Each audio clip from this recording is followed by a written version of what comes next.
narrated by Ali ibn Abi Talib, may Allah be pleased with him. And who will read this hadith for us, inshallah? Yes, Naif. Ali radiallahu anhu reported, the Messenger of Allah sallallahu alayhi wasallam said to me, recite, Allahumma hdini wa saddidni. O Allah, direct me to the right path and make me adhere to the straight path. Another narration is, Allahumma inni as'aluka al-huda was sadad. Oh, I beg you for your guidance and uprightness. Okay, the hadith uses two words referring to al-hidayah and as-sadad. Ihdini wa saddidni. Allahumma inni as'aluka al-huda was sadad. And generally speaking, huda is guidance. And we spoke about that before. And the Prophet ﷺ so many times asked for guidance. When we ask in our prayer, ihdina as-sirat al-mustaqim, guide us.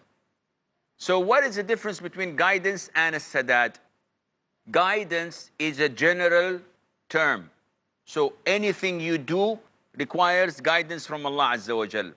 As-sadad is to grant you the correct path, or to grant you to say the good things and to do the good things.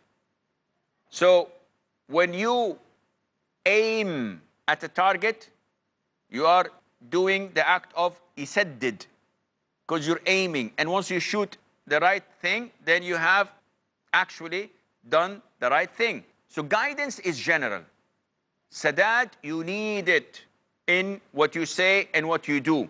يا أيها الذين آمنوا اتقوا الله وقولوا قولا سديدا. You have to say the right thing. You can say many things, but if Allah Azza wa Jal doesn't guide you to say the right thing and gives you the sadad, then you will not have this. So again, the Prophet's heart alayhi salatu wasalam is always connected to Allah.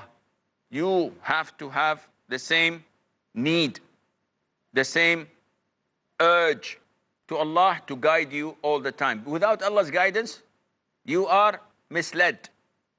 The following